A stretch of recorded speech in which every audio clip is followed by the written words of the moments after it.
started this whole session with Genesis and Revelation.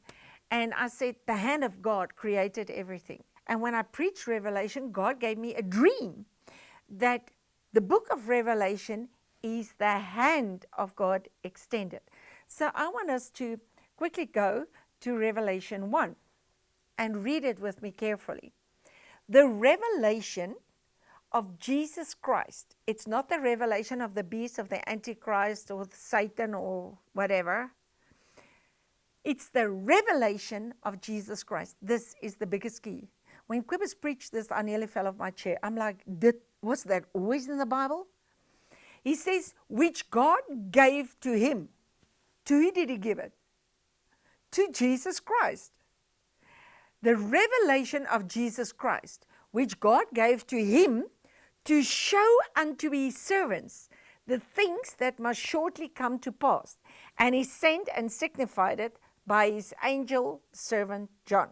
Now what happens in Revelation is what happened with Moses. Moses wrote Genesis, and he got it by a vision. John wrote Genesis, and he got it by a vision. So when Moses wrote Genesis, he could see from beginning to end the purposes of God. When John wrote Revelation, he could see from beginning to end the hand of God. Do you get what I'm saying? In the spirit, you could see from beginning to ending. So the minute the seals were opened, what seals were they?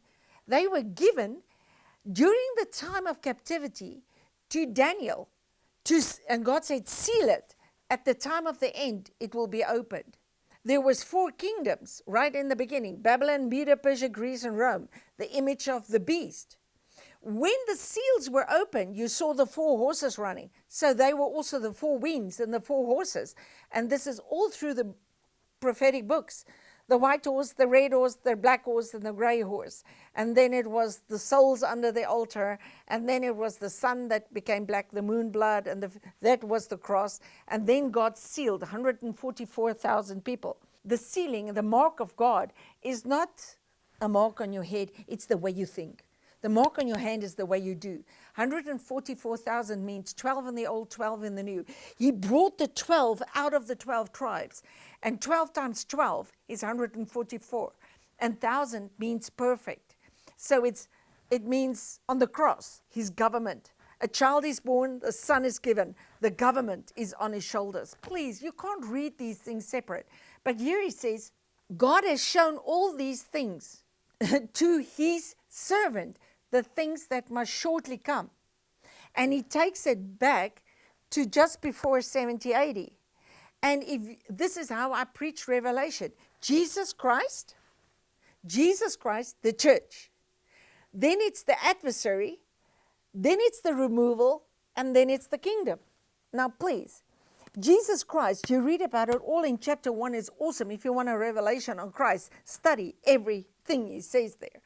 Then you also pick it up in Revelation 4, Revelation 5, Revelation 19. He explains the victorious rider and everything that happened, the lion that became a lamb, who was, who is to come, who was, who is, the first, the last. Oh, it's awesome, it's awesome. The beginning and the end. All in chapter 1, 4, 5, and chapter 19.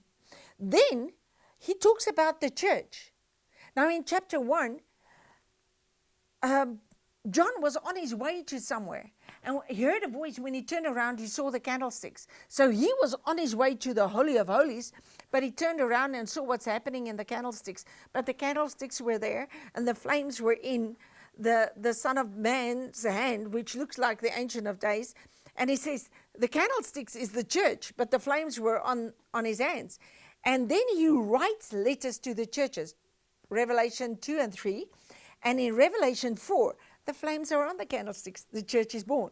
So you have to understand the times there. Then there is the adversary and the removal. And everybody concentrates on that.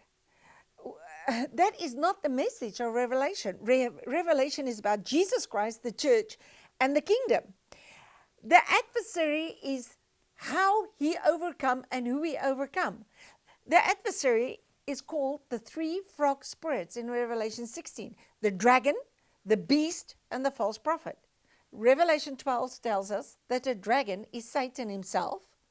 The beast is the image of the kingdoms of the world, because it's the body that Satan got himself on earth, and everything came from the head, which is Babylon. And then the false prophet, oh, come on. He speaks about it in Revelation 17, 18, 19. The woman riding the beast, the harlot. We've read it in Isaiah. How has this city become a harlot? Because she was to bring forth the Christ, but she killed the Christ. She allied with Rome to kill the Christ. So the adversary is the dragon, the beast, the false prophet. And the removal is summed up in one verse, Hebrews 10, verse 9. He came to remove the old to bring the new. How did the removal come? In Revelation, seals, trumpets, vials. And in Daniel, it is on the people, on the city, on the temple in one day. So you cannot separate it. Here is the book of Revelation. Please.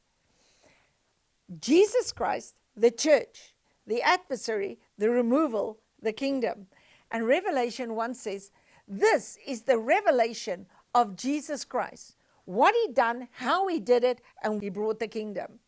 And he gave to him to show his servants which must shortly come to pass. And he sent and signified by his angel to his servant John.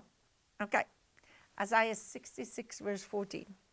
And when you see this, your heart shall rejoice, and your bones shall flourish like an herb.